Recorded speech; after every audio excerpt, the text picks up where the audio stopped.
शब्द का अर्थ है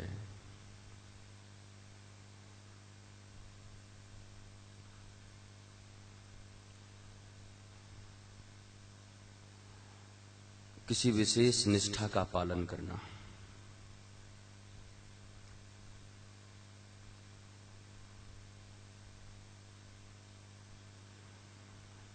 श्रीमद् भागवत में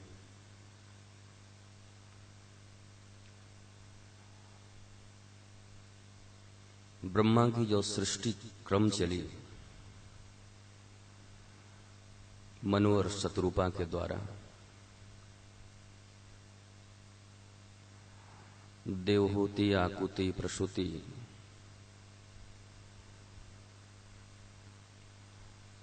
उत्तानपाद और प्रियव्रत, व्रत शब्द की सार्थकता यहीं से चली है।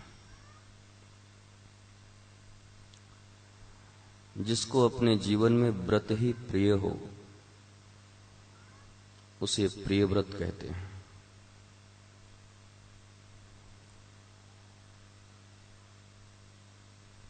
और ये व्रत सबके अलग अलग हो सकते हैं। राम एक पत्नी व्रत लेकर के बैठे हुए, जानकी को छोड़कर, और किसी दूसरी नारी की तरफ देखते भी नहीं, प्रिया और कांता भाव से।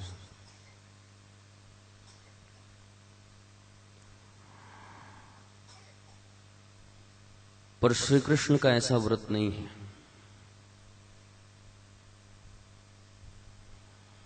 श्री कृष्ण का व्रत अलग है।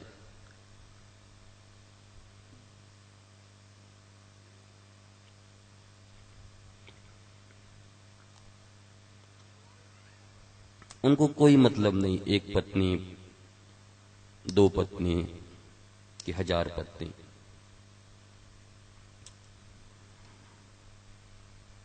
पर श्री कृष्ण का भी एक व्रत है। व्रत को प्रतिज्ञा की तरह भी ले सकते हो।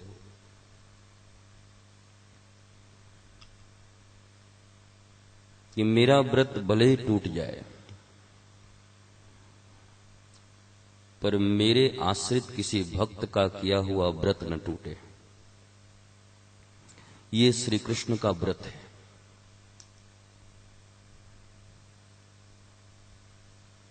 वैसे जीवन में बिना व्रत के रहना भी जीवन की सार्थक उपलब्धता को प्राप्त हो पाने में एक कठिनाई ही है।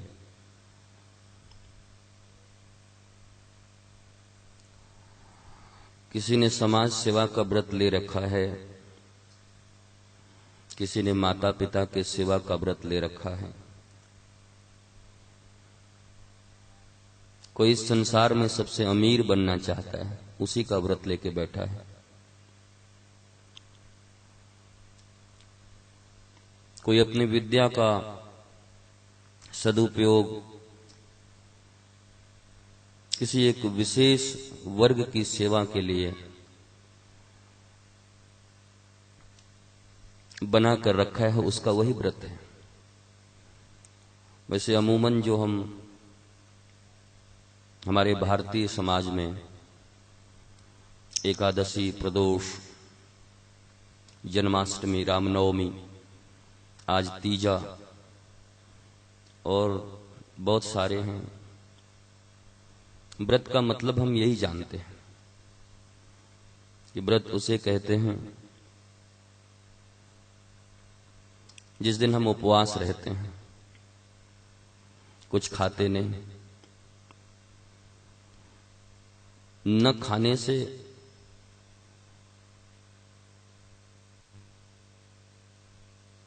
कोई चिढ़ नहीं है व्रत को, और आप न खाते हो तो यह भी बात नहीं है कि आप व्रतधारी नहीं हो।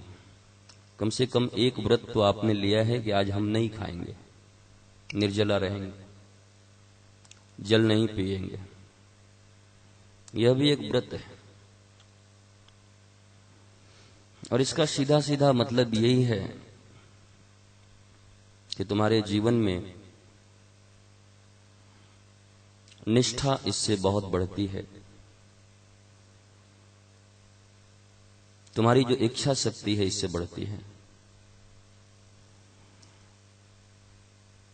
इसलिए जो व्रत को केवल उपवास रखना ही मानते हैं, मैं उनसे भी सहमत नहीं हूं।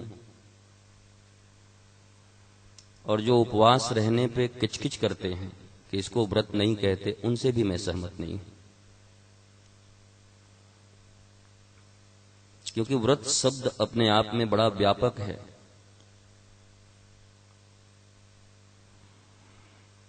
आपने आज व्रत लिया है कि आज हम दिन भर उपवास रहेंगे, जल भी न पिएंगे। अपने पति के लिए, तो अपने पति के लंबी आयु के लिए, उनके स्वास्थ्य के लिए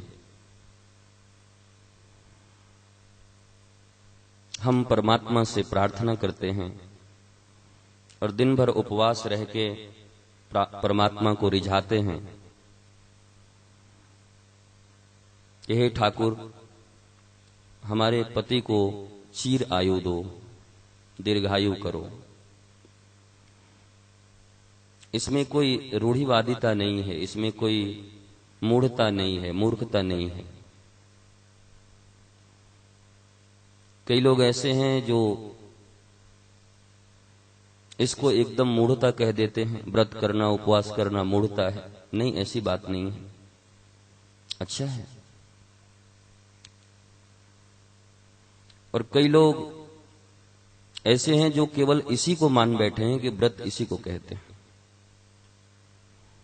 हम उपवास रह लिए तो हमारा व्रत संपूर्ण हो गया। यह एक प्रतीक है, शुरुआत अच्छी है। पर किसी भी कर्म का शुरुआत अच्छा हो, मध्य खराब हो और अंत तो एकदम ही बेकार हो, तो कुछ प्राप्त नहीं हो सकता, कुछ मिल नहीं सकता। पर शुरुआत अच्छी है तो हम अपेक्षा रखते हैं कि तुम्हारा मध्य भी अच्छा हो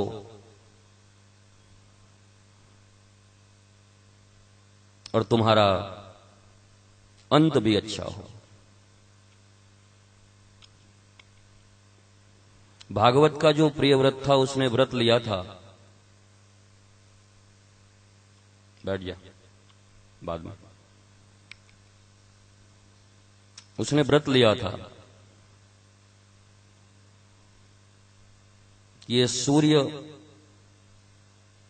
पृथ्वी के एक भाग को प्रकाश देता है और तब दूसरा भाग अंधकार में चला जाता है। जब भारत में दिन होता है तो अमेरिका में रात होती है। एक साथ सूर्य भी नहीं कर पाता, पूरे पृथ्वी को रोशन नहीं कर पाता, बेचारे की कैपेसिटी नहीं है, करे भी क्या। पृथ्वी गोल है। तो प्रियव्रत ने एक ऐसा व्रत लिया कि सूर्य जिधर होगा उसके अपोजिट मैं रहूंगा, और ऐसा दिव्य रथ बनाया प्रियव्रत ने। 7 दिनों तक पूरी पृथ्वी पर रात होने ही न दिया। भारत में जब रात होने की बात आए तो इधर रथ लेके आ जाए और सूरज अमेरिका चला जाए।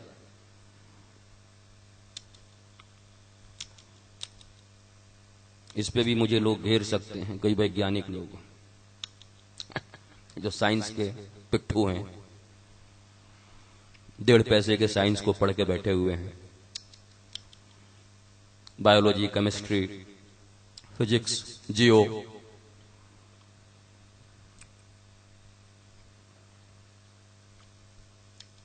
क्योंकि वो सब कुछ साइंस के, विज्ञान के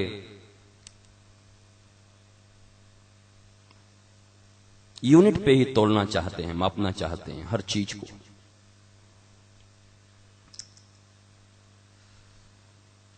ये तो ऐसी बात हुई कि किसी विज्ञान के व्यक्ति से पूछो कि आंसुओं में क्या है।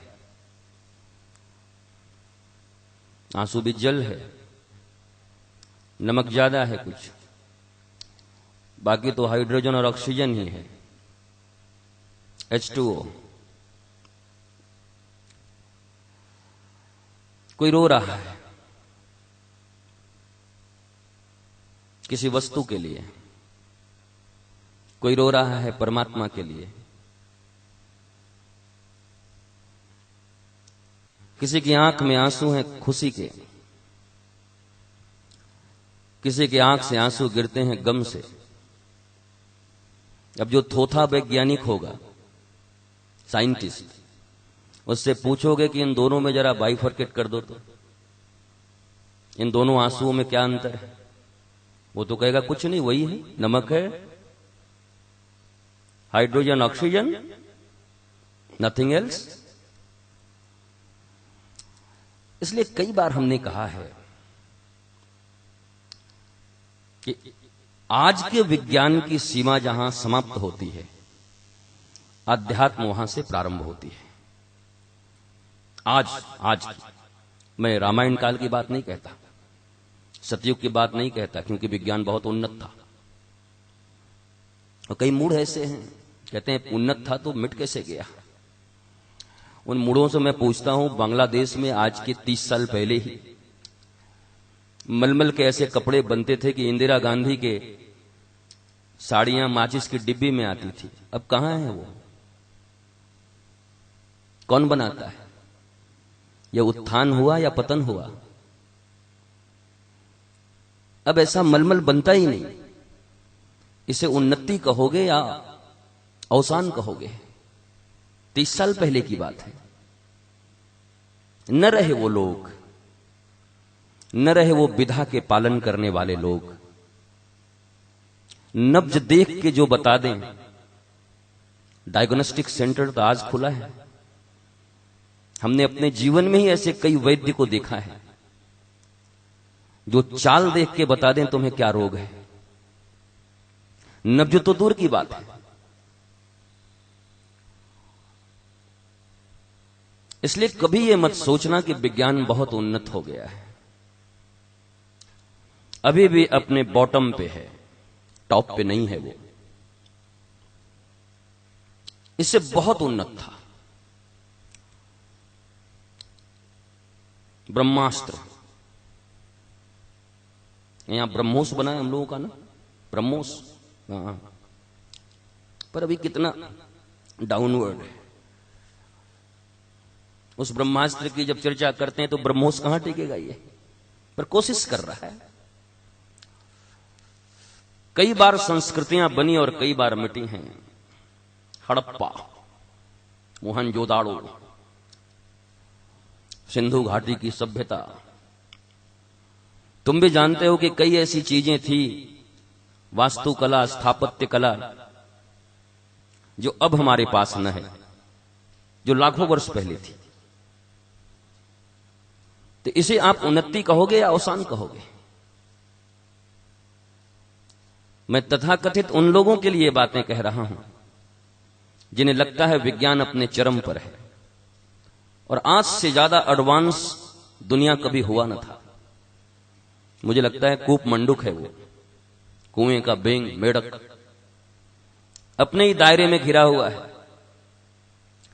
न पूर्व में देखना चाहता है, न अपने पूर्वजों की ओर देखना चाहता है। बाकी सब उनको कोरी कल्पना लगती है। हाँ, ये कहानी है, ये पुरानी है। अरे कहानी तो तुम्हारे दादाजी भी बन जाएंगे कुछ दिन के बाद। तुम्हारे परदादा के विषय में मैं पूछूं, तुम कहोगे हमारे परदादा ऐसे थे। कोरा बकवास करता है, झूठा आदमी कहेगा। तेरे परदादा बड़े नालायक थे, बड़े दुष्ट थे। हैं, तुम कैसे कहते हो दुष्ट? मैं कहता हूं तुम कैसे कहते हो कि वो बड़े ईमानदार थे? उनको देखा हुआ कोई जिंदा है आज तक? नहीं, हमारे दादाजी कहते थे, अब नहीं रहे। बड़ा कैसे मान लूं फिर? तुम भी तो कही हुई बात कह रहे हो और मैं भी कही हुई बात कह रहा हूं। मेरे भी दादाजी के दादाजी कहे कि इसका दादा बड़ा दुष्ट था। अब बताओ कैसे साबित करोगे? तो तुम्हारे 4 पीढ़ी पहले के पूर्वज ही इतिहास बन गए हैं, कहानी बन गए हैं। उनको अगर न मानते हो तो राम को न मानो तो मुझे कोई तकलीफ नहीं है, कृष्ण को न मानो तो मुझे कोई तकलीफ नहीं है। पर अगर 4 पीढ़ी पहले अपने पूर्वज को मानते हो तो राम को मानने में तुम्हें तकलीफ क्या होती है? वो पुष्पक विमान जो बिना किसी मनुष्य के चलता है, ले जाओ इसको, बालक को, जो बिना किसी मनुष्य के चलता है, और चाहे कितने भी व्यक्ति बैठ जाएं, एक सीट खाली ही रहती है। 470 की सीट है, अगर 470 बैठ गए तो फिर भी एक खाली, 570 बैठ गए फिर भी एक खाली, वो एक एक बैठता जाता है और एक खाली होते जाता है। ये हमारी कल्पना में भी आता है, ये हो सकता है? Is it possible? हो सकता है। Wait and watch.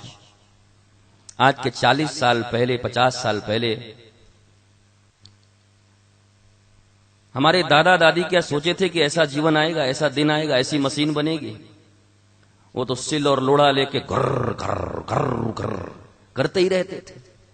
कभी मसाला पीस रहे हैं, कभी ऐसा भी सोचा था कि 1 मिनट में लगाए बिजली में सबरे मसाला पिस गए। वो तो बेचारी रात में हल्दी फुला देती पानी में, वो दादी से पूछो ना, और फिर सुबह उठ के सुंदर धनिया और वो सब। उनके ये समझ में भी ना होगा कि ऐसा भी दिन आएगा कभी। हालांकि ये बात और है कि दादी लोगों को पहले उतना करने में भी लगता था, कुछ न किया, और हमारी आज की जो पीढ़ी है उसको मिक्सी का बटन दबाने में भी हाय कमर, वो मिक्सी का भी बटन दबाने में उसका हालत खराब है। ये बात दिगर है, ये बात दूसरी पक्ष की है, इस पक्ष पे बात मैं नहीं कर रहा आज, पर उत्थान की बात कह रहा हूं, उन्नति की बात कह रहा हूं। तो प्रिय व्रत 7 दिनों तक पूरी पृथ्वी पर दिन रात होने ही नहीं दिया, चारों तरफ दिन। अब लोग तो घबराए, रात में सोने की आदत है, जहां 8-9 बजे कि फिर बिस्तर बुला रहा है, सीटी बजा रहा है, बुला नहीं लगता फिर बिस्तर, तो कहीं भी रहें। फिर क्या हुआ? उसके बाद जब चारों तरफ दिन ही दिन हो गया तो ब्रह्मा आए, कहे बेटा प्रकृति के नियम का विनाश मत करो। 12 घंटे का दिन और 12 घंटे की रात्रि इसीलिए बनाई है कि 12 घंटे कम से कम आनंद में रह सको, सो सको। ये शरीर के विधान के अनुसार मैंने बनाया है, तुम इसमें क्यों विक्षेप करते हो? तो मैंने तो व्रत लिया, व्रत कैसे तोड़ दूं? तो ब्रह्मा ने समझाया कि दुनिया में ऐसा कोई भी व्रत जो सृष्टि के लिए घातक हो, जो मानवता के लिए घातक हो, जो तुम्हारे लिए घातक हो, जो तुम्हारे शरीर के लिए घातक हो, तुम्हारे मन के लिए घातक हो, तुम्हारे परिवार के लिए घातक हो, वो व्रत पालनीय नहीं है, वो व्रत नहीं करना चाहिए। और तब 7वें दिन प्रियव्रत ने अपना व्रत तोड़ दिया, वरना वो कहीं दिन ही ना, कहीं रात ही ना होने देता वो आज तक। ये लाइट की जरूरत ही ना पड़ती, न जाने एलईडी वालों का क्या होता। ये एलईडी और ये सब इतना जो बना बना के बेच रहे हैं, इन बेचारों का क्या होता। तो ब्रह्मा के कहने पर ब्रह्मा के ही वंश के प्रियव्रत ने अपने व्रत को तोड़ दिया। इसलिए तोड़ा कि इससे सृष्टि को नुकसान हो रही थी। मैं भी तुमसे यही कहता हूं व्रत के संबंध में, जब कभी तुम्हारे जीवन में तुम्हारे शरीर, तुम्हारे परिवार, तुम्हारे समाज, तुम्हारे परिवेश के ऊपर तुम्हारा व्रत भारी पड़ने लगे, तुम्हारे व्रत से नुकसान हो किसी को, तो उस व्रत को तोड़ना। जब मैं कभी बोलता हूं ज्यादा उपवास मत किया करो, तो लोगों को लगता है मैं बहुत एडवांस मॉडर्न गुरु हूं, इसलिए उपवास का और व्रत का मैं खंडन करता हूं। बिल्कुल नहीं, मैं परंपराओं से कभी हटा नहीं। परंपरा तो विधा है, परंपरा तो हमें मिली है जो हमारे जीवन को सुंदर और अच्छा बना सके, उन्नत बना सके। मैं परंपराओं के विरुद्ध नहीं हूं। मैं वर्तमान समय में उन परंपराओं से तुम्हारा जो नुकसान हो रहा है, उन परंपराओं के पालन के कारण जो तुम्हारे जीवन में दुख आ रहा है, समाज में जो विभ्रांति फैल रही है, उसके लिए तुम्हें कभी कभी सजग करता हूं। अब बताओ, किसी को गैस्ट्रिक हो, डॉक्टर ने मना किया हो उपवास बिल्कुल मत रहना, पर पंडित ने ऐसा डराया कि न रहोगी तो पति को कुछ हो जाएगा, तो पति को तो बाद में कुछ होगा कि नहीं होगा, तुम्हारा तो बेड़ा गर्क हो गया। तुम तो गई या तुम तो गए। अब एक दिन उस व्रत को करने के कारण तुम्हें इतनी दवाइयां, इतनी चिकित्सा, व्रत एक दिन किया और 15 दिन तक बीमार पड़े हैं, और पति की लंबी आयु के लिए व्रत कर रहे हैं, और पति सेवा करते करते कम आयु का हो गया। ये व्रत भी किस काम का? पति के माथे ही तो पड़ गया फिर वो। ऐसे ही उस दिन जन्माष्टमी थी, हम सब उपवास थे। मैं उसका विरोध नहीं करता, जन्माष्टमी के उपवास का विरोध नहीं है। किसी की मर्जी है कि अपने ठाकुर को उपवास होके बुलाएं, फास्टिंग रह के बुलाएं, तो तुम्हारी मर्जी, अच्छी बात है, उसका विरोध थोड़ी करता हूं, मैं कर भी नहीं सकता। मेरा मन लग रहा है, मैं मस्त हूं, आनंदित हूं, हां, पर शर्त यह है कि आनंदित रहो, मस्त रहो। हाय पेट, हाय दूध, हाय केला, हाय 12 कब बजी, अरे अभी अभी अभी 7 ही बज रहा है, ओहो, इसका विरोधी हूं मैं। क्योंकि मन तो तुम्हारा पता नहीं कहां कहां दौड़ रहा है। कृष्ण जन्माष्टमी के दिन पूरा दिन और रात मन भगवान कृष्ण के चरणों में होना चाहिए था, तो मन कहां है? अधकपारी में। किसी को माइग्रेन, किसी का कुछ, किसी को तकलीफ, कोई बच्चा सामने खा रहा है, अरे आंख के सामने ही खाना है, भागो यहां से, हटो, हम भूखे हो, खा रहे हो, जाओ, हटो, हमको भूख लग जाती है भाई। वो तो ऐसा उपवास रहने से भी क्या फायदा भाई? चौचक खाओ, चकाचक खाओ, और खा पी के कहो ठाकुर अब मस्ती से आओ। उसका विरोध किया था। मैं कभी भी तुम्हारी परंपराओं का, पूजाओं का, सत्यनारायण की कथाओं का कभी विरोध नहीं करता। मेरी मर्जी भी नहीं है ऐसा विरोध करने का, क्योंकि मैंने तुम्हें कई बार कहा है कि मैं अनावश्यक रूप से क्रांतिकारी कहलाना पसंद नहीं करता। मैं क्रांतिकारी हूं इसलिए तुम्हारे हर कदम का विरोध करूं। मैं मॉडर्न हूं इसलिए तुम्हारे हर उन परंपराओं का, जिन परंपराओं से तुम्हारे जीवन में उन्नति आ रही है, मस्ती आ रही है, उसका भी विरोध करूं, तो मुझसे बड़ा रूढ़िवादी और कौन होगा? कभी कभी अपने जीवन में हम ऐसे ही बन जाते हैं। इसलिए व्रत का जो मैंने तुम्हें अर्थ बताया, उस व्रत को तुम समझो, जिस व्रत से तुम्हारे घर परिवार, पड़ोसी, परिजन, तुम्हारा परिवार, तुम्हारा अपना शरीर सब प्रसन्न हो, सब मस्त हो, सब आनंदित हो। वो व्रत तुम्हारी उन्नति के लिए, उत्थान के लिए श्रेष्ठकर है। पर जिसके कारण तुम्हारे परिवार में विवाद हो रहा हो, कभी कभी होता है, पति को पसंद नहीं, पत्नी को पसंद नहीं, पिता को पसंद नहीं, घर वालों को पसंद नहीं,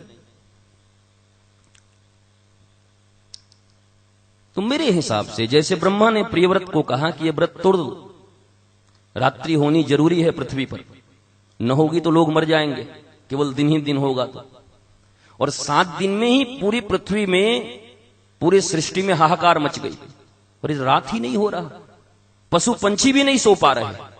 उनकी आदत थी जब सूर्यास्त हो तो जाकर के सो जाएं, वो भी न सो पा रहे थे। तो तुम्हारे व्रत का मैं स्वागत करता हूं, तुम जो व्रत करते हो उसका स्वागत करता हूं, तुम जो पूजाएं करते हो उसका मैं स्वागत करता हूं, तुम्हारी जो परंपराएं हैं आदिकाल से चली आ रही हैं उसका मैं स्वागत करता हूं। कब? जब वो तुम्हारे परिवार, तुम्हारे परिजन, पड़ोसी, समाज, राष्ट्र और सृष्टि के लिए हितकर हो तब। इनमें से किसी का भी अहित हो रहा हो तो तुम्हारे व्रत का मैं स्वीकार नहीं करता, तुम्हारे व्रत को मैं स्वागत नहीं करता तुम्हारे व्रत का। क्योंकि ये पूजा पाठ व्रत नियम नीति इसीलिए हैं कि तुम सुखी रह सको, तुम मस्ती में रह सको, आनंद में रह सको। और वो न हुआ और व्रत पे व्रत करते चले गए, उपवास पे उपवास करते चले गए, तो ये तो तुम्हारे जीवन में और जहर घोलने का काम किया। चौबे जी गए छब्बे बनने, बन के आए दुबे। व्रत कर रहे थे कि जीवन में आनंद मिलेगा, पर जीवन और कठिनाइयों से भर गई। व्रत कर रहे कि पति की लंबी आयु रहेगी, पर एक दिन व्रत करने के बाद इतना दिन बीमार पड़ी कि पति का आयु 10 दिन कम हो गया सेवा करते करते। मैं इन सब चीजों का विरोधी हूं और खुलेआम विरोधी हूं, मुझे कोई फर्क नहीं पड़ता। और पंडित पुरोहितों इनकी बातों को तो मैं कुछ मानता ही नहीं। हैं ये अच्छे लोग हैं, इन्होंने भी बहुत परंपराएं सीखी हैं, पढ़ा है, कहीं न कहीं से बहुत चीजों का आहरण किया है। ये जो बोलते हैं कहते हैं तुम्हारे लिए, तुम करते हो, पर इनकी जो दलीलें हैं स्वार्थ मिश्रित, दान मिश्रित, इन्होंने जो शास्त्र बनाए हैं वर्तमान में, उनका विरोध होना चाहिए, उनका पालन नहीं करना चाहिए। सत्येंद्र को याद है, अभी कुछ दिन पहले बाबा एक आया था, आके कहा अरे पैसा वैसा तो बिल्कुल मैं नहीं लेता, हाँ बिल्कुल खबरदार। और जाते समय खूब खिलाया पिलाया। तो बच्चा एक यज्ञ हो रहा है, तेरा मर्जी हो तो 15 टीना तेल दे दो। भाई तो अब कितना पैसा लेगा? वो तो सोचा था 101 में काम चल जाएगा, 15 टीना तेल।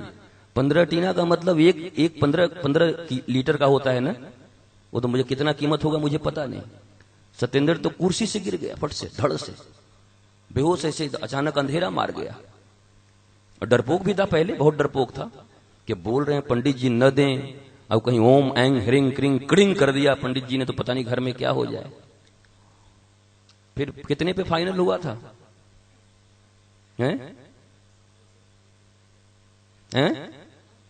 501 पे फाइनल हुआ। फिर मामला जान बचे तो लाख हो पाए। 15 टीन से 501 पे आया और वो गया। फिर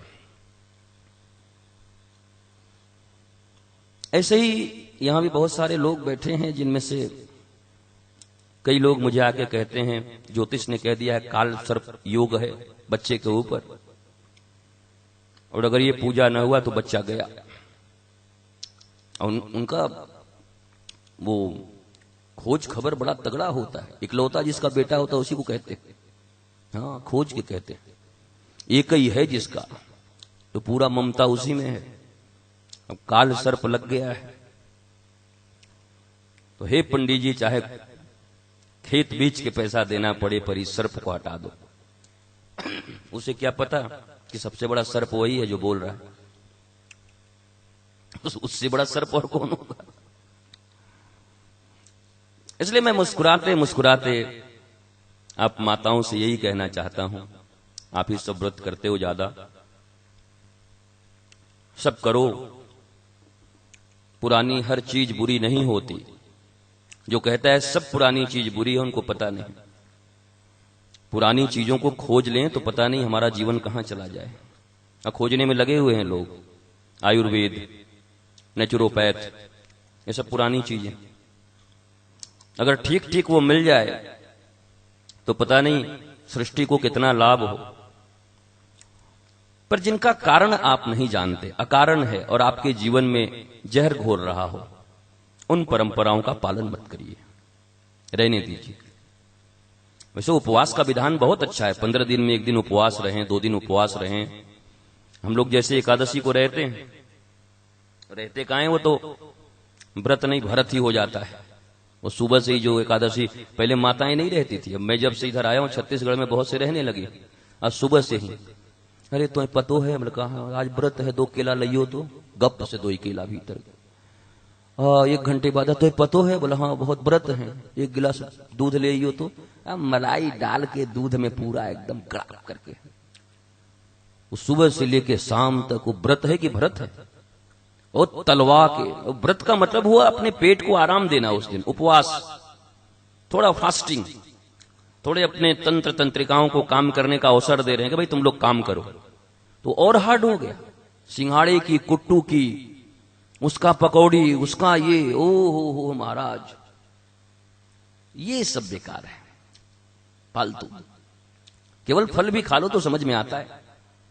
फल खा लिए, जूस पी लिए, सब्जी का सूप पी लिए, कुछ नहीं टूटता, कोई व्रत नहीं टूटता। जो सब्जी खाना है खाओ ना। कौन कहता है सब्जी खाने से व्रत टूटता है? खाओ। उपाय एक से एक निकाल लिया लोगों ने। सांवा का चावल मैं ही खाता हूं इतना, खीर बनवा के एकादशी के दिन। चावल तो चावल ही सांवा का है कि धान का है, खाओ मरो फिर। बल्कि और ज्यादा नुकसानदेह है। धान वाला तो कम नुकसान करेगा, वो ज्यादा नुकसानदेह। तो तथ्य होना चाहिए उसके पीछे। आप जो भी करो उसके तथ्य को समझो। न जानते हो तो सदगुरु के शरण में जाओ, किसी ज्ञानी पुरुष के पास जाओ। हे महात्मा जी, मैं ये काम करता हूं और मुझे बड़ा तकलीफ होता है, पर शास्त्र में लिखा है इसलिए करना पड़ता है, जरा इसका रहस्य बताओ मुझे। और जब वो बताएं, कोई सदगुरु मिले बताए, तो फिर उन पर आंख मूंद कर विश्वास करो। वो कह दें छोड़ दो इसको, तो छोड़ दो, मत डरो। फिर कौन भगवान नाराज होगा, कौन देवता नाराज होगा, कुल देवता नाराज होगा? बिल्कुल कोई नाराज नहीं होगा। तुम्हारा जीवन मस्ती पूर्ण चलेगा, आनंद पूर्ण चलेगा। और मैं चाहता हूं कि ये जो लोग यहां बैठे हैं, 2, 4, 10 माताएं, आप सब सत्संगी हो, सत्संग करते हो, सत्संग की धारा को बढ़ा रहे हो। आप सब कुछ न कुछ ऐसा काम करो, उन पुरानी रूढ़िवादी चीजों को जिनके कारण परिवार में कष्ट होता है, तुम्हें कष्ट होता है, शरीर में कष्ट होता है, उनको तोड़ो, पालन मत करते जाओ। मैं बड़ा दुखी हूं। मैंने अपने मां को जीवन में देखा था, इतनी पूजा, इतनी पाठ, हड्डी से छू गए तो चाहे वो दिसंबर का समय हो, 4 बजे सुबह ही नंगा करके नहवा देती, ऊपर से बाल्टी लेके हर ओए होए होए। हड्डी छू के भी डर के मारे कोई नहीं बोलता था। मेरे भाई बहन और थे, सब झूठे हो गए थे बाद में। मैं क्या यार झूठ बोलते हो? बोला झूठ, सच बोल के मरूं क्या? वो हड्डी छू जाए, मुर्दा छू जाए, वो कुछ छू जाए, बड़े स्नान कराती पहले 4 बजे। वो सब झूठ बोलना शुरू कर दिए, अपने ही बच्चों को झूठा बना दिया, अपनी एक छोटी सी इस वहम के कारण, अपने छोटे से इस, पता नहीं कहां से किसने सिखाया होगा, कहां से सीखी। और फिर बहुत कष्ट देखा मैंने। वो घुटने में दर्द होता है, उसको क्या बोलते हैं? हाँ, उसमें क्या क्या ठंडा उंडा मना होता है, पर वो तो व्रत करना ही करना है, स्नान 5 बार करना ही करना है। और बहुत दुखी थी, कष्ट में थी। उस समय मैंने सोचा था, ये तो मेरी बात न सुनी, पर मैं संसार वालों को, मुझे कभी अवसर मिला तो जरूर सिखाऊंगा कि क्या करोगे ऐसी पूजा करके, क्या करोगे ऐसे पाठ करके, क्या करोगे ऐसे व्रत और उपवास करके, जो तुम्हारे ही शरीर को ठीक नहीं रख पा रहा, तुम्हारे ही शरीर को स्वस्थ नहीं रख पा रहा। तुम क्या सोचते हो भगवान प्रसन्न होगा तुमसे? खुश होगा? वो ठाकुर खुश होगा तुमसे? वो ठाकुर तो तभी प्रसन्न होता है जब तुम्हारा शरीर स्वस्थ हो, मन स्वस्थ हो। तुम्हारा मन भी रुग्ण, तुम्हारे शरीर भी रुग्ण। जिनके शरीर रुग्ण है उनका मन ठीक हो भी कैसे सकता है? सब समय अगर दर्द हाथों में है तो मन ठाकुर में लगेगा कि हाथ में लगेगा? आय हाय हाय हाय हाय हाय हाय हाय हाय हाय। उतनी देर तक तो कृष्ण के ध्यान से वंचित हो गए, ठाकुर के ध्यान से वंचित हो गए। तो ये कैसी पूजा है? ये कैसा व्रत है? बल्कि तुमने खाया होता, तुम मस्ती में होते और श्री कृष्ण के भजन गा गा के नाच रहे होते मस्ती से, तो पता नहीं श्री कृष्ण तुम्हारे व्रत न करने पर कितना खुश होता। वाह वाह वाह, ये तो बड़ा मस्त है आज। पर व्रत करके हाय हाय करते जा रहे हो, रोते जा रहे हो, चिल्लाते जा रहे हो, शरीर को नष्ट करते जा रहे हो। अब धीरे धीरे तुम्हारे परिवार के ऊपर तुम्हारा शरीर आएगा, तुम्हारे पति, तुम्हारे बच्चे तुम्हारा इलाज कराएंगे, फिर उनकी जिंदगी तुमने नर्क बनाई कि नहीं? जानबूझ के अपने शरीर को खराब करके अपने प्रियतम और अपने प्यारे संतान के जीवन को भी तुमने बर्बाद किया कि नहीं? उन्हें मस्ती से जीने दिया होता। वो लालसा बड़ी बड़ी आंख करके सत्येंद्र की ओर देख रही है कि अगर भिड़ जाए एक बार आंख तो भी तुरंत यहीं पे बता दो। वो भी चालू आदमी है, सोच रहा है उधर तो देखते ही तेरी तरफ, इधर गुरुजी की तरफ देख के कुछ समय तक बचे रहे। बस सीधा इधर देख, अभी इधर देखने की जरूरत नहीं, बाद में जो होगा देखा जाएगा। इसलिए जरा बुद्धिमता पूर्वक विचार करो कि आप अपने पति बच्चों के सुख के लिए जो करते हो, कहीं वही उनके दुख का कारण न बन जाए। किसी का भी बच्चा, अगर आप बीमार पड़ोगी, उसकी मां बीमार पड़ेगी तो उसको अच्छा लगेगा? बेटे बेटी को वो खुश होंगे? नहीं होंगे। पर आप जिद में अगर वही करते जा रहे हैं, आपका जिद है कि चाहे कुछ भी हो मैं व्रत करूंगी ही, चाहे कुछ भी हो मैं उपवास करूंगी ही, तो कहीं ना कहीं आप व्रत और उपवास के नाम पर स्वयं और स्वयं के परिवार को सताने वाले बन जाते हो। ये बात स्वयं भी समझना और सत्संग में जो लोग आते हैं उनको भी धीरे धीरे समझाना। मुझे पता है बहुत कठिन है, सुनना आसान है पर मानना बड़ा कठिन है, क्योंकि जैसे ही व्रत आता है भीतर से रग रग हिलने लगता है। अरे न किए और कुछ हो गया तो अब क्या है, थोड़ा कर ही लेते हैं। वो उस समय जो भय लगता है, उस भय से ऊपर उठो। डर के आगे जीत है। अगर एक बार भय को तोड़ दिया तब तुम प्रज्ञावान बन जाओगे, तुम्हारे जीवन में मस्ती आ जाएगी। बस एक ही बार भय तोड़ना होता है, एक बार। अब कई बार ऐसा भी होता है कि एक ही बार बेचारा तोड़ा और अगले दिन गिर गया, टांग टूट गया, तो कहेगा बस देखे ना, यही तो हुआ। गुरुजी बोले थे हम माने, टांग मेरा टूटा। वो टांग तो टूटना ही था। असावधानी से चलोगे तो टांग क्या, हाथ सब टूट जाए, माथा भी फूट जाए। पर उसको उसी से जोड़ देते हैं कि व्रत अगर कर लिए होते तो टांग न टूटता। ऐसा नहीं है। आप हिम्मत करो। मेरे संसर्ग में रहने से, मेरे साथ बैठने से, सत्संग करने से कुछ तो माताएं ऐसी निकलें इस दुनिया में जो वास्तव में लोगों को राह दिखा सकें। लोग कहें कि देखो वो कितना डरती थी पहले पंडितों से, पुरोहितों से, अब तो बड़ी मस्त है, वो तो बड़ी खुश है, बहुत आनंदित है, प्रसन्न है, सत्संग करती है, नाचती है, पति बच्चे परिवार के साथ आनंद में रहती है। तो बाकी लोगों का भी भय टूटेगा। ये उपकार होगा आपका। इससे बड़ा उपकार और कुछ न कर पाओगे जीवन में।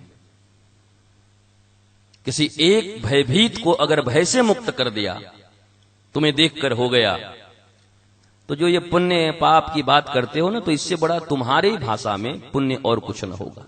हालांकि पुण्य पाप दोनों ही बेकार चीज, चक्कर में मत पड़ना।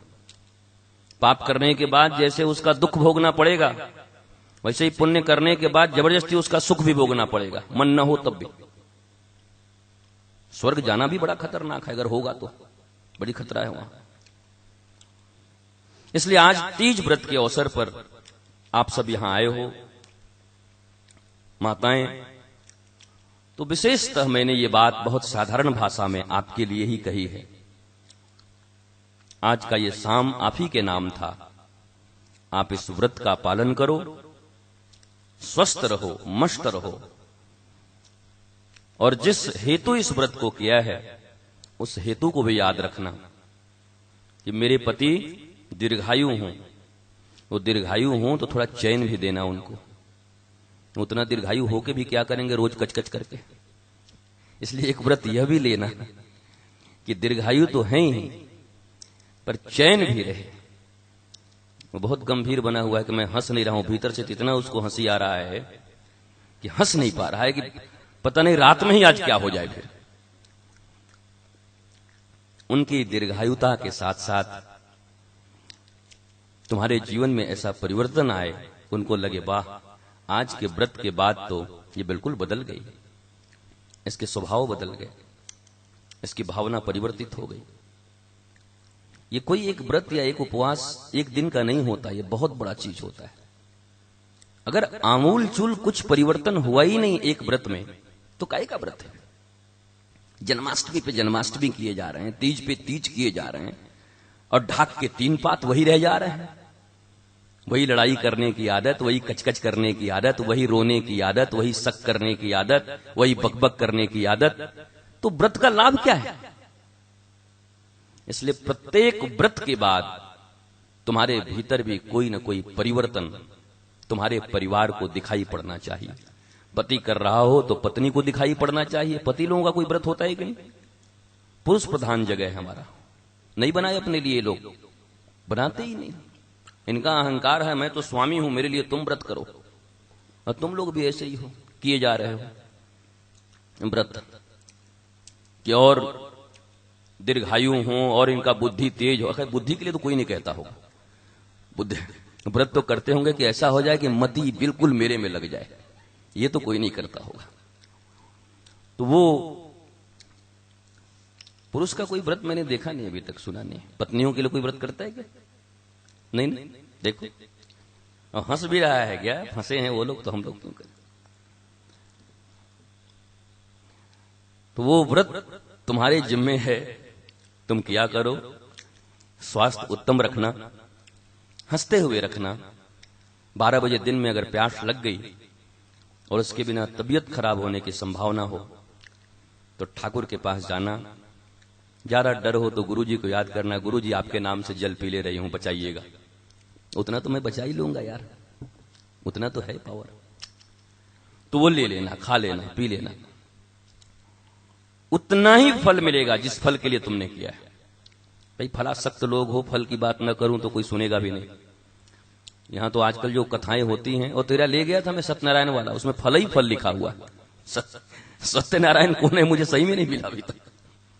सत्यनारायण व्रत का पोथी ले गया था 2 दिन के लिए, उससे मांग के मुनिया से लेके उसको पढ़ा जाके, तो उसमें फल ही फल है, फल ही फल। सत्यनारायण कौन है कुछ पता नहीं, उसमें लिखा हुआ है एक बार उसने पालन नहीं किया तो उसका पति वहां ऐसे हो गया, कलावती का वो देवर ऐसे हो गया। हमें बोले भाई सत्यनारायण है क्या, ये भी तो बता। वो कुछ नहीं लिखा, नहीं किया तो क्या होगा वो लिखा हुआ है, करने पे क्या होगा वो भी लिख दे, वो भी थोड़ा बहुत लिखा हुआ है। तो ये सब भयभीत करने वाली चीजें हैं। आप रहो, सत्यनारायण की कथा सुनो, खूब सुंदर चौकी सजा के, केले के पत्ते लगा के, बढ़िया सुंदर भगवान का आसन बना के, बढ़िया आटे का चूरन प्रसाद बना के, खूब बढ़िया से सुनो। पर उन पंडित जी से पूछो, हे पंडित जी महाराज, ये सत्यनारायण भगवान है कौन, और भगवान सत्यनारायण प्रसन्न कैसे होते हैं? क्योंकि भगवान भी केवल अगर व्रत से, उपवास से और खिलाने से और पिलाने से प्रसन्न होते हैं, इतना मैं तो नेताजी को प्रसन्न कर लूंगी, मैं काम ज्यादा हो जाएगा मेरा। मैंने तो सुना है भावग्राही जनार्दन, ठाकुर केवल भाव ग्रहण करते, भावना। आंखें बंद करके मानसी सेवा करते थे हमारे ब्रज में कितने संत। आज तक कभी दूध न दिया, आज तक कभी अगरबत्तियां न जलाई, आज तक कभी व्रत और उपवास न रहे, पर आंख बंद करके मानसी सेवा करते थे। मन से ठाकुर के पास रहते थे, मन से ठाकुर का चिंतन करते थे।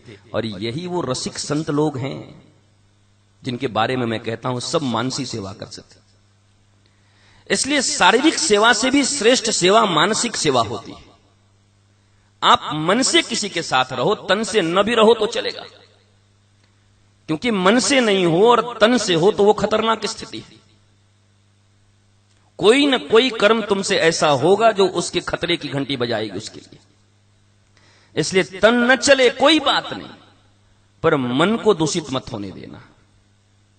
मन सुंदर हो, मन ठाकुर के साथ हो। ठाकुर तन साथ नहीं दे रहा, उपवास अब नहीं हो रहा, तुमको कोई चिंता। आज राकेश कहां गया? भाग गया है ना? तेरी मैया भी करती है ना?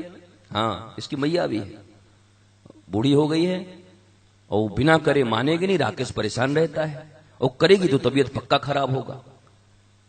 8 दिन 10 दिन फिर सेवा करना, ये करना, पर वो ऐसा संस्कार भरा हुआ है कि कैसे नहीं करूंगी। बल्कि ज्यादा प्रसन्नता तब होती कि पुत्र था, पुत्र कहता कि मैया आज दूध पी ले, दूध पी के कर लेती। आज फल खा ले, फल खा के कर लेती। जिससे पुत्र भी खुशी, पति भी खुशी, परिवार भी खुशी, हमारा शरीर भी खुशी, हमारा मन भी आनंदित, परमात्मा भी आनंदित, आत्मा भी आनंदित। काम तो वही अच्छा है प्यारे। जब जिसमें सब प्रसन्न हो, काम तो वही अच्छा है। किसी को रुला के, किसी को चिढ़ा के, शरीर को दबा के, दमन करके, ये कोई काम करना बहुत श्रेष्ठ नहीं है मेरी निगाह में। इससे कुछ होता जाता नहीं है। और व्रत की जो सचमुच विधान है उपवास के, वो कभी बताऊंगा तो आप देखोगे कि व्रत का तो हम ब नहीं जानते, उपवास का ऊ नहीं जानते, फास्टिंग भी नहीं होता हमसे। उसके भी नियम है, बड़े सुंदर नियम है। किस घड़ी में, किस काल में, किस मुहूर्त में, कितने बजे किए तो फिर कितने बजे पारण करना है, 24 घंटे के भीतर में, उसके बड़े नियम है। तो वो नियम तो तुमसे पालन होता नहीं। ढाक के 3 पात बस सीख के बैठे उपवास रहना है, रहो। पर किसी दिन ऐसा महसूस हो कि अब मेरे शरीर के लिए उचित नहीं, तो फिर डरना मत। फिर पंडित खोजूं, पुरोहित खोजूं, बैठाते हैं क्या? कई व्रत बिठाया जाता है, मैंने सुना था कि हाँ, बिहारी में ना क्या होता है बताता, उद्यापन। अच्छा, उद्यापन करते हैं। हाँ, व्रत को बिठा देते हैं उसको। व्रत इतना दिन तक खड़ा था बेचारा, अब उसको बिठा दिए। व्रत भी कहा कि जान बचा तुमसे। वो व्रत खुश हो जाता है उस दिन। जिस दिन उद्यापन होता है ना, उस दिन व्रत हाथ जोड़ता है माता लोगों का कि वाह माता, आज तू जान छोड़ी, मेरा प्राण ही निकाल ली थी मेरा। तो व्रत भी दुखी रहता है। उसको बिठा, मैं तो कहूंगा जितना जल्दी बिठा दो उतना जल्दी अच्छा। खड़ा है बेचारा बहुत दिन से। जिनके जिनके शरीर ठीक न हो वो बिठा ही डालो। वो भी खड़ा खड़ा थक गया होगा, तो आराम दे दो। व्रत को भी, एकादशी को भी देना है वो भी दे दो, प्रदोष को देना है। वो व्रत तो माताओं का व्रत प्रदोष, वो मैया के काल से मेरी मां भी करती, तब से याद था प्रदोष। मैं खाली बोलेगा दोष ही दोष है इस प्रदोष में, और कुछ नहीं होना इसमें, खाली दोष। तो इस व्रत को आप लोग ऐसे मत देखो। कितनी माता लोग बिना, सब निर्जला है ना, कोई पानी नहीं पिया एकदम। खैर अब तो करीब करीब 8 हो गया, 4 घंटे और। 12 बजे के बाद पीते सुबह। किसी ने कहा कि 12 बजे के बाद पीते। नहीं, कुछ लोग हैं भाई, अपना अपना सुविधा से लोग बना लिए हैं, ऐसा थोड़ा ही है। 12 बजे वाले हैं ना, हाथ उठा। कौन है 12 बजे? हाँ देख, 12 बजे वाले हैं। कैसे बोलती है? एक ही व्रत, एक ही शास्त्र, नियम अलग अलग है, सब बन चुका है। अपना हाथ जगन्नाथ। 12 बजे भी कितने लोग खा पी के अपना मस्ती में रहेंगे, और बढ़िया है, खा ही लेना, अच्छा रहेगा, और जल पी लेना। हाँ, व्रत के बाद ज्यादा नहीं खाना चाहिए। व्रत के बाद सुबह उठे तो एक कचौड़ी पकौड़ी लेकर, अरे कल कुछ नहीं खाए थे और तबीयत खराब होगी, कल खिचड़ी खाना। या कैसे क्या खाते हो तुम लोग? और कुछ दलिया या खिचड़ी खाना पहले। पूरा एक दिन निर्जला 24 घंटा रहने के बाद अचानक शरीर के ऊपर बोझ नहीं देना चाहिए। तो धीरे से कुछ बढ़िया सुंदर जीरा में या कुछ ये करके दलिया वगैरह बना के खाना। फिर दोपहर में कुछ खाना, उससे ज्यादा। वो मुझे पता है, वो कल हुआ नहीं कि प्रोग्राम बन गया होगा कल क्या क्या बनेगा। कल तो हम चाट खाएंगे सुबह में, तो व्यवस्था कर दीजिए। तो अब सुबह कहां से चाट वाला खोजे बेचारा? चाट वाला भी 3 बजे के बाद निकलता है। वो सब मत खाना।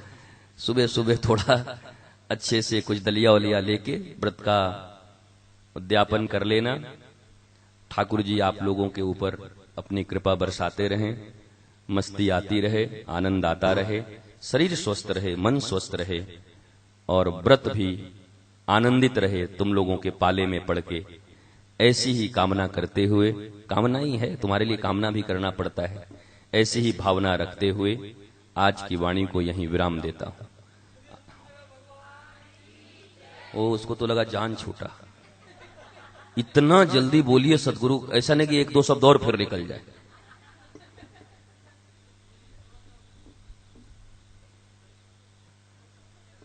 प्रश्न है तो बोलो।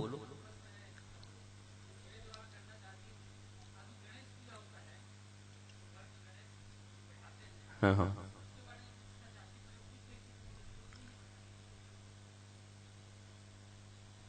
गणेश कहां से आता है? मतलब कहीं मूर्ति लाते हैं? अच्छा अच्छा अच्छा अच्छा अच्छा। अब मैं क्या कहूं, तुझे आनंद आता हो तो रोक नहीं सकता, ड्यूटी लगती हो तो बड़ी मुश्किल है, न करना ही अच्छा है।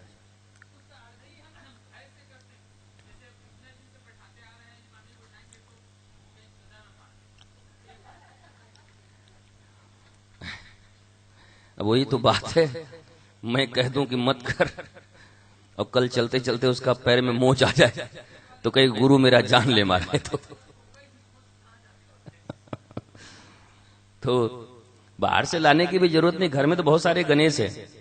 गणेश की ये है, मौका से अपना उनका कर दिया कर। गणेश जी का कभी आरती करनी हो कर दे, भोग लगानी हो लगा दे। वो स्पेशल फिर एक मंगा के और नियम में बंध के, और फिर वो इतने बजे करना है नहीं तो तकलीफ हो जाएगी, फिर वो इतने बजे यही खाएंगे, फिर इतने बजे ही आरती होगी, उसकी जरूरत नहीं है। गणेश दिल में है, गण ईश।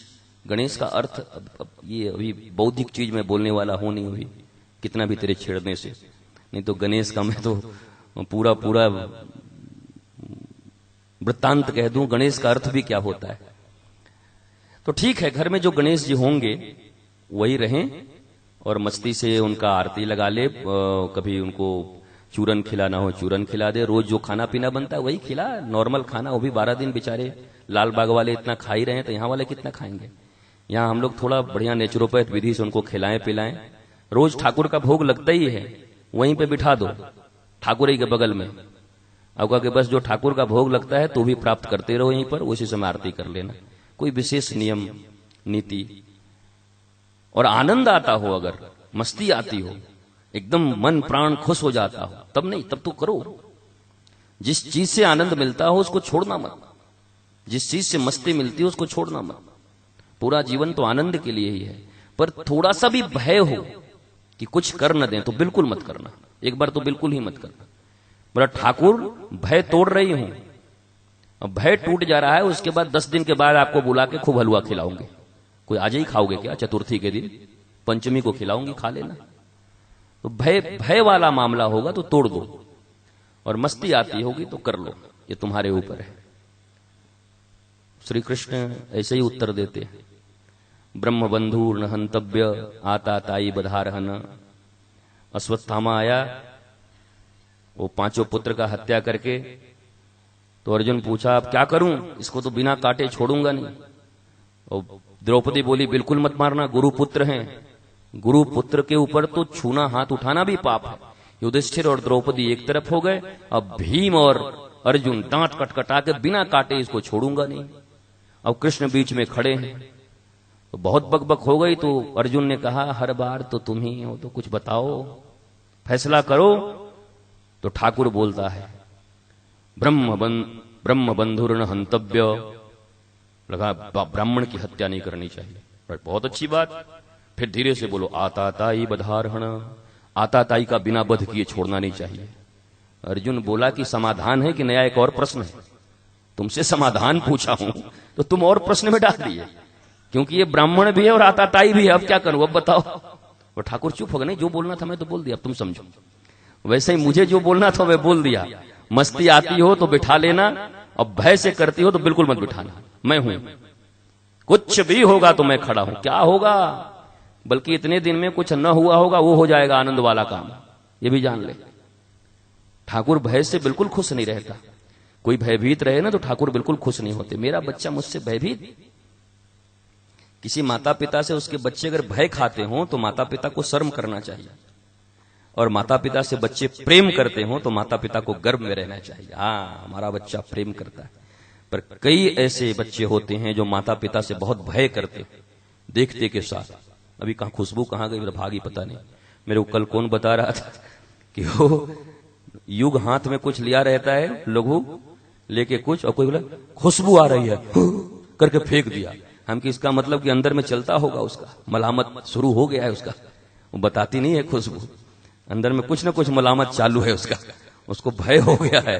खुशबू, वो फेंक दिया सामान को, खुशबू आ रही है, कुछ ऐसा ही चीज पकड़ा था जो नहीं पकड़ना है, वो किसी का सुनी नहीं, खुशबू हो ऐसे करके चुप। हमने हुआ है 1-2 बार जरूर अंदर में, कुछ तो भय उसके मन में हुआ है। खैर ये भय समन्वित शासन, प्रेम समन्वित शासन बच्चों के लिए होना भी चाहिए, पर केवल भय ही करे तो बच्चा अपराधी बन जाता है। किसी माता पिता से अगर बच्चा केवल भय करे, भयभीत रहे, तो मैंने 99% नहीं 100% बच्चों को अपराधी, क्रिमिनल बनते हुए देखा है अपने जीवन में। जिसको पिता बहुत डरा के रखा है, जिसको मां बहुत डरा के रखी है, वो क्रिमिनल बनते हैं। प्रेम का भय, भय हो पर प्रेम का कैसे, ये करेंगे तो हमारे पापा को कैसा लगेगा, मम्मी को बहुत दुख होगा, ये भय श्रेष्ठ है। गणेश जी का हम सेवा न करें तो गणेश जी को दुख होगा, ये भय रखना ठीक है, गणेश जी दुखी हो जाएंगे। पर गणेश जी हमारा कुछ बिगाड़ देंगे तो गणेश जी बहुत दुखी हो जाएंगे सुन के कि मैं क्या बिगाड़ने के लिए घर में आता हूं, मेरा नाम विघ्नहर्ता है, विघ्न का हरण करने आता हूं, मैं क्यों बिगाड़ने जाऊं, मैं तो तुम्हारा पिता हूं, मैं तुम्हारे घर में आता हूं, मस्ती करता हूं।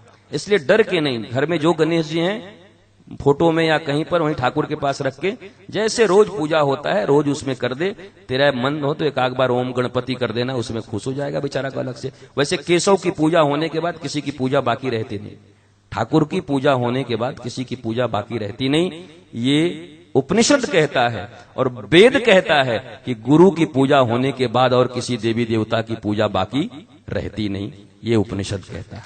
इसलिए दोनों मामला तुम्हारे पास है, ठाकुर की पूजा यहाँ होती ही है तो गणेश बाकी रह नहीं गया, अब गुरु जी तो बैठे हुए हैं, मस्ती है, अब पता नहीं मैं हूं कि नहीं कि लालजी बाबा हैं, मेरे को पता नहीं भाई, तो जो भी हूं वो तो है, वो भी तो है, कोई ना कोई तो है, जो भी हैं गुरु ही हैं, तो उनकी कृपा अगर है तो काम बन जाएगा।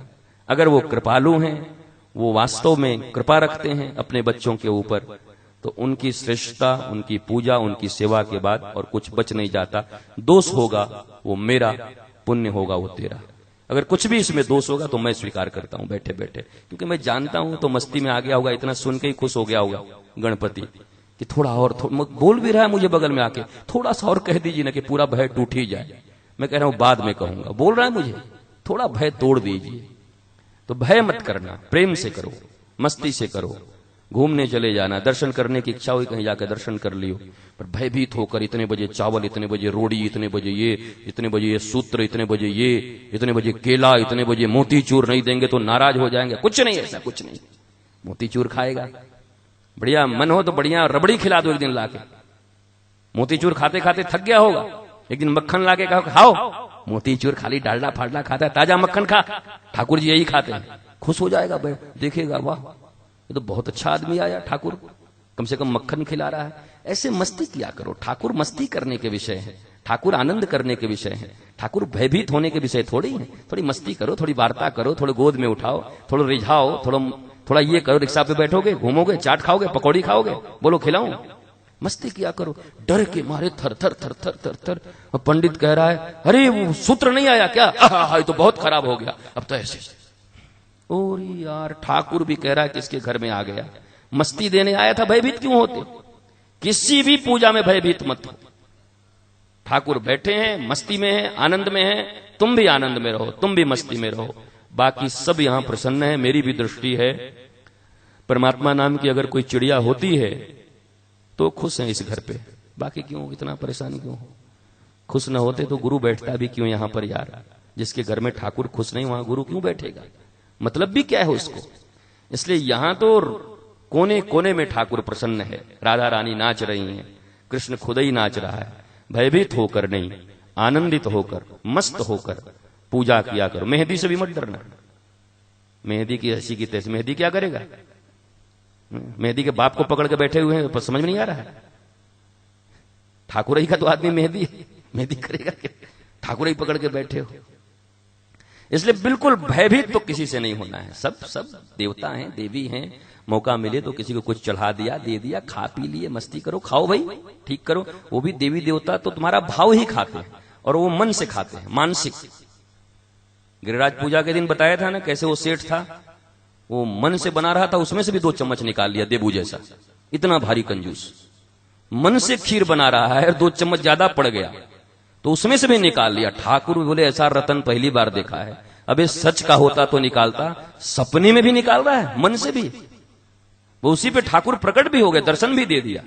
इतना बड़ा रतन न होता, माल न होता तो ठाकुर दर्शन भी न देते।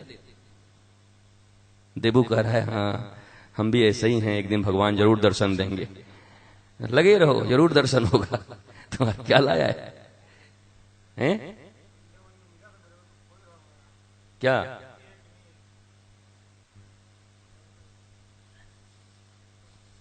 है? तू क्या है समझा इसको, बता। दौना क्या काम आता है?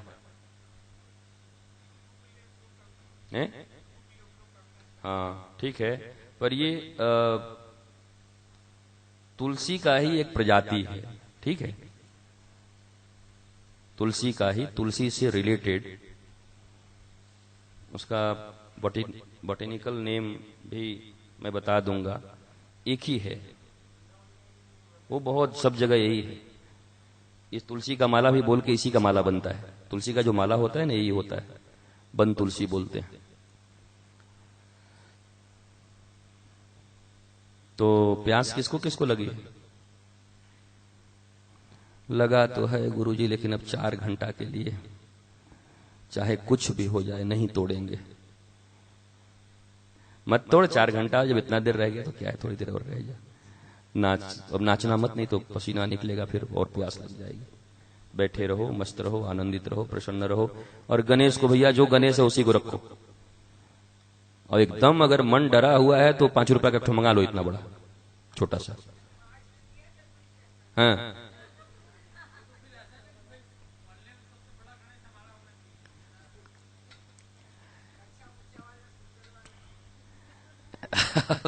देख, मैं फिर बोल रहा हूं, आनंद मस्ती के लिए मंगाना है तो मंगा ले, कोई तकलीफ नहीं है। गणेश बेचारा आके न क्या बिगाड़ लेगा, और न भी आके क्या बिगाड़ लेगा, तो तुम्हारे ऊपर है। अगर मस्ती है तो, अगर हैं गणेश जी छोटे से कहीं वहां पर तो ठीक है।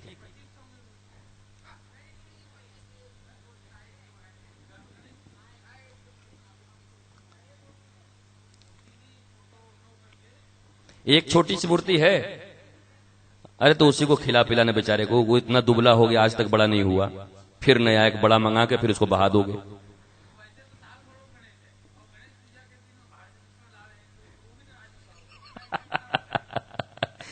तो अपने जो गणेश है उन्हीं की पूजा कर इस बार जोर। अब मन है तेरी मैया का तो एक छोटा सा गणेश मंगा ले, तेरा जो इच्छा है कर।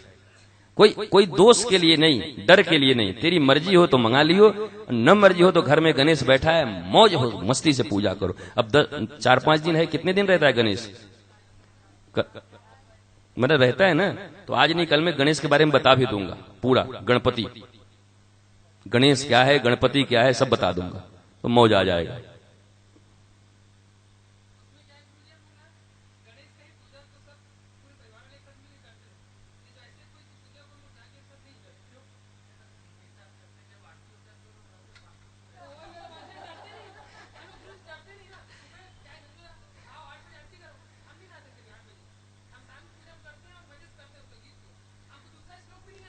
तो वही करेंगे ना, वो अपना जो छोटा गणेश है,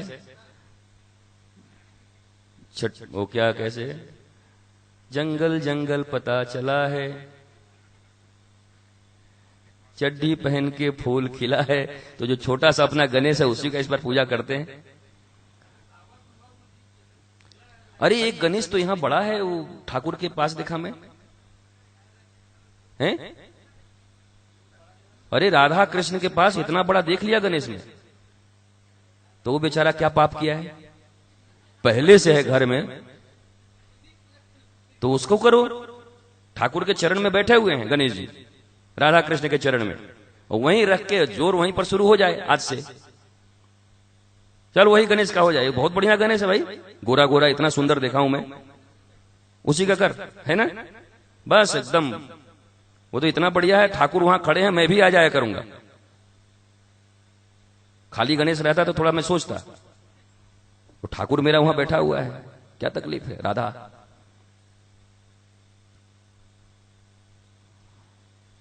नंद बाबा पूजा कर रहे हैं, लड्डू चढ़ाया गणेश को।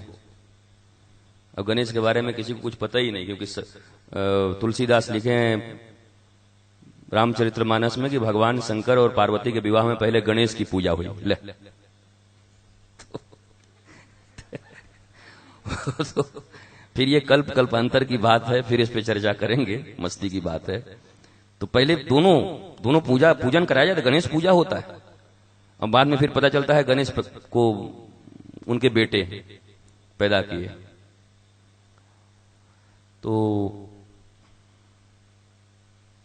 लड्डू दिया नंद बाबा, चढ़ा के आंख बंद करके बैठे थे, और ठाकुर भी खेलता वहीं पर बैठा था। तो ठाकुर ऐसे करके देखा गणेश को, ऐसे गणेश बैठे हुए थे। अब नंद बाबा बैठे हैं, गणेश की पूजा हो रही है, ठाकुर को बिठाए हुए हैं, बैठ पूजा कर गणेश। ठाकुर भी ऐसे हाथ जोड़ा, गणेश हिल रहा है ऐसे ऐसे करके, ऐसे ऐसे ऐसे वहीं पर। वो नंद बाबा बोले ये ब्रह्म वैवर्त पुराण में है, पढ़ देना। नंद बाबा ही बोले कभी हिलता उलता नहीं, आज हिल क्यों रहा है भाई? तो हिल तो इसलिए कि ठाकुर ही हाथ जोड़ के बैठा है, करने तो मारूंगा। अब भयभीत कर रहे हैं उसको, ठाकुर दुनिया के मालिक को, पूजा कर।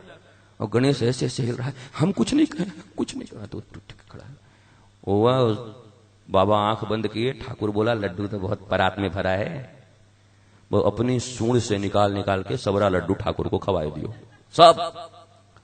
और जैसे ही आंख खुला बाबा का, हाँ अब प्रसाद चढ़ाएंगे, तो प्रसाद है कहां यहां पर, सबरा प्रसाद खत्म।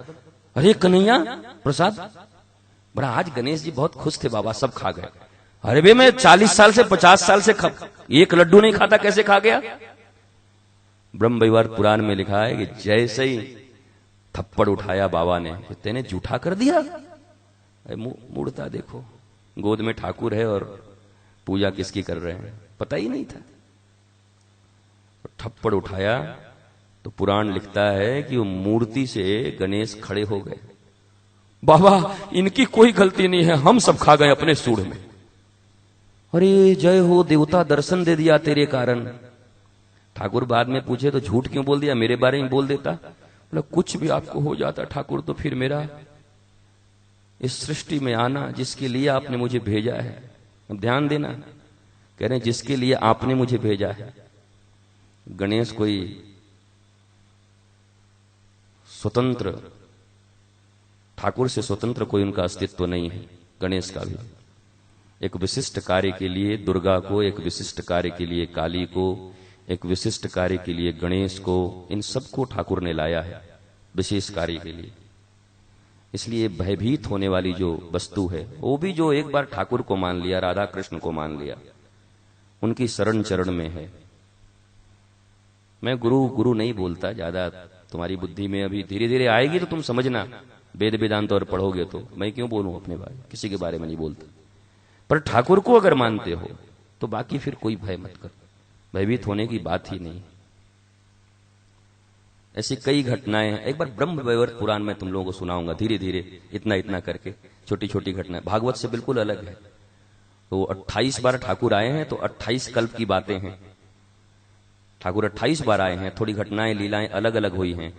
हनुमान 28 बार आए हैं, तो अलग अलग लीलाएं हुई हैं। ब्रह्म वैवर्त पुराण में ठाकुर की कुछ अलग लीलाएं हैं, उनके बारे में चर्चा करेंगे तो और आनंद आएगा। अभी तक जिन ठाकुर को हम जानते हैं उनसे भी डिफरेंट ठाकुर मेरा थोड़ा है, उनको भी थोड़ा समझेंगे, जानेंगे। और कोई प्रश्न?